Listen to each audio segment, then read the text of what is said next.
Hi అండి, ఎలా ఉన్నారు? నేనైతే చాలా బాగున్నాను. ఇప్పుడు మనం వచ్చేసాం కదా, జాన్సన్ ఎయిర్పోర్ట్లో దిగాం అనమాట. ఇదిగోండి, ఇదే మన చార్టర్ ఫ్లైట్.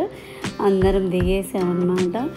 అందరూ ఎవరికి కావాల్సిన ఫొటోస్ వాళ్ళు వీడియోస్ అన్నీ తీసేసుకుంటున్నమాట. లొకేషన్ అలా ఉందన్నమాట. అసలు ఎయిర్పోర్ట్లో దిగగానే సూపర్ లొకేషన్. చుట్టూ మేము దిగే టైం వచ్చేసి 7:30 దిగామన్నమాట.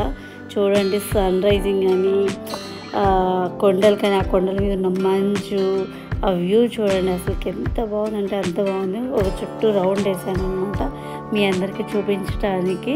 ఇప్పుడు మనం లోపలికి వెళ్ళిపోయాము. లగేజీ తీసుకుంటూ ఉన్నాం అనమాట. ఇక్కడ అన్ని బోర్డ్స్ వేశారు, అక్కడ ఎలా ఉంటుంది వాతావరణం, ఇంకా ఏమేమి చూసేవి ఉన్నాయి అవన్నీ వేశారంట. మా వారైతే నేను ఎటు తిప్పుతూ ఉంటే కెమెరా అటు తిరుగుతూ ఉండాలి అనమాట.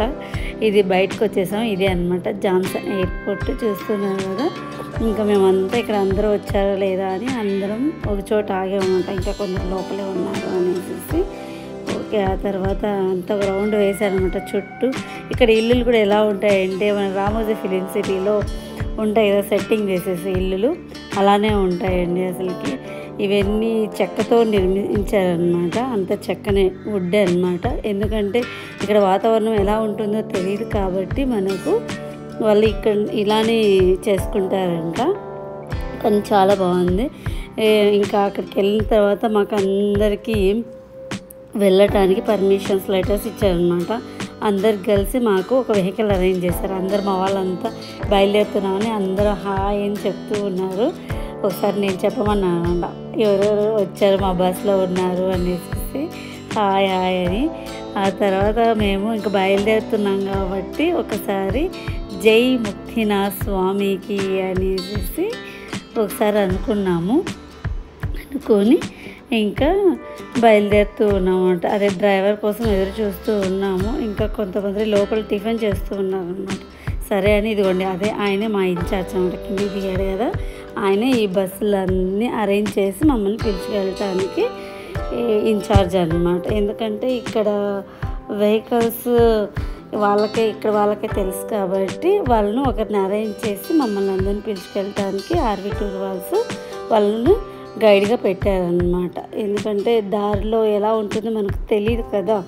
కాబట్టి ఇప్పుడు బయలుదేరిపోయింది బస్సు. చూడండి, అంత గతుకుల రోడ్ అనమాట. ఇక్కడ ఒక మిలిటరీ ఫోర్స్ కూడా ఉందండి. మనం కొంచెం ముందుకు వెళ్తే రైట్ సైడ్లో మిలిటరీ ఉందన్నమాట. అంటే కనుక ఇక్కడ ఎలా జరుగుతుందో, ఏ టైంలో ఏ ప్రమాదాలు జరుగుతాయో తెలియదు కాబట్టి ఇక్కడ ఒక ఆర్మీ ఫోర్స్ అంటూ ఉంటుందంట. చూడండి, అంత గతుకుల రోడ్డు. పక్కనే చూడండి గందకి నది, రివర్ ప్రవహిస్తూ ఉంటుంది. కానీ ఆ వాటర్ మాత్రం గందకి అనే పేరులాగే ఉంటుంది అనమాట. వాటర్ కూడా అలానే అనిపిస్తుంది మనకు, పాడైపోయిన నీళ్ళలాగే ఉంటుంది. కానీ బట్ ఆ నీళ్ళు అంత పవిత్రత కలిగి ఉన్నాయన్నమాట.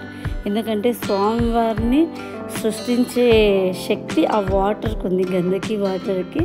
ఇప్పుడు మనం ఇక్కడ చూస్తున్నాం కదా, ఇక్కడే అన్నమాట మనకు పర్మిషన్ తీసుకోవాల్సినది ఉందన్నమాట. ఇక్కడ మా బస్సు ఆగింది, మా బ్లూ బస్ అనమాట. ఇది మాది బ్లూ బస్సు. ఇక్కడ చుట్టూ ఇలా ఉందన్నమాట వ్యూ. చాలా బాగుంది అసలుకి, చాలా చాలా బాగుంది. ఆ ఎదురుగానే మనకు పర్మిషన్ ఇచ్చిన పేపర్స్ అన్నిటిని మా అలాట్ చేశారు కదా ఇన్ఛార్జ్, అతనికి వెళ్ళి అక్కడ చూపించుకొని వస్తున్నాడు అనమాట. అంత లోపల నేను మీ అందరికి చూపించడం కోసం ఎలా ఉంది ఇక్కడ వాతావరణము అనేది ఒక లుక్ వేసేసాను అనమాట. చాలా బాగుంది.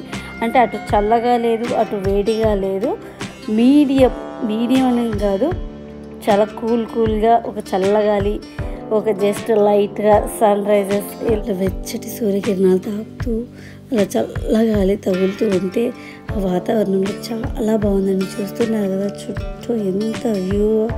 అసలు రీల్స్ అయితే పిచ్చిగా చేసేసుకోవచ్చు అసలుకి.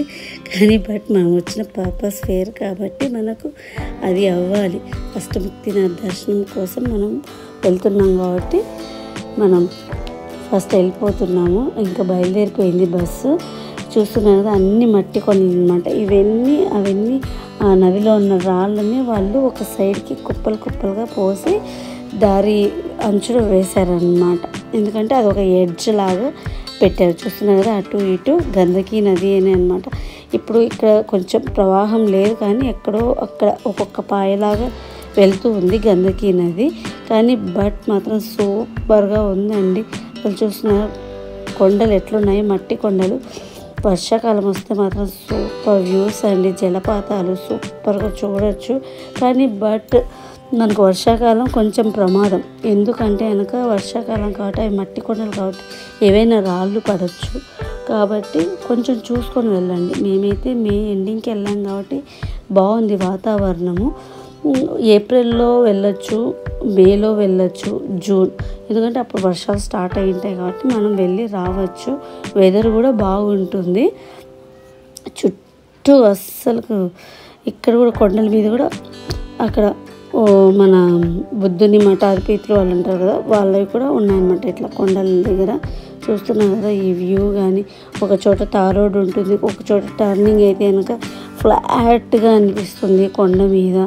వ్యూస్ మాత్రం ఎటు చూసినా కన్నుల విందుగా ఉన్నాయండి. అసలు సూపర్ సూపర్ అనమాట. ఇక్కడ పిల్లలకు ఒకటి మనం చూపించవచ్చు, ఇక్కడ స్టెప్ ఫార్మింగ్ చూపించవచ్చు అనమాట. వాళ్ళకు జనరల్ నాలెడ్జ్ పెంచవచ్చు, ఎలా ఉంటుంది, ఎలా చేస్తారు అనేది మనకు తెలుస్తుంది. చాలా బాగుందన్నమాట. ఇక్కడ స్టెప్ ఫార్మింగ్ పిల్లలకు మాత్రం జనరల్ వైజ్గా పర్టికులర్గా మనకు చూపించవచ్చు అన్నమాట.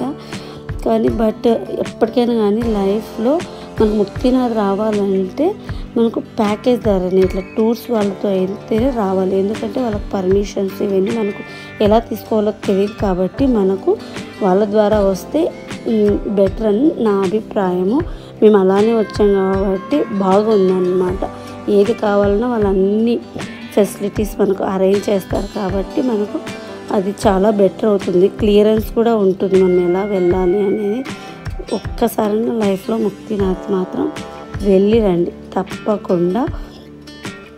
సూపర్. ఇక్కడైతే కనుక ఒక ముగ్గురు బైక్స్ వేసుకొని వచ్చారు, వాళ్ళు కూడా యూట్యూబర్స్ అన్నమాట. అదే పనిగా వాళ్ళు దీనికోసం బైక్స్ వేసుకొని ఇంత దూరం వచ్చారు. చాలా బాగా స్పెండ్ చేశారు. కానీ బట్ కొంచెం చూసుకొని ప్రమాదాలు లేకపోయినప్పుడు మాత్రమే వెళ్ళండి. ముక్తినాథ్కి మాత్రం వ్యూ అసలు తప్పకుండా మీరు లైఫ్లో ఒక్కసారినే రండి. ఇక్కడ చెట్లు కనిపిస్తున్నాయి కదా, ఇక్కడ ఒక చిన్న పల్లెటూరు ఉందన్నమాట. ఇక్కడ ఈ పల్లెటూరులను మనం స్టెప్ ఫార్మింగ్ ఎలా చేస్తారనేది పిల్లలకు మనకు బాగా పక్కాగా చూపించవచ్చు. చాలా బాగుందన్నమాట.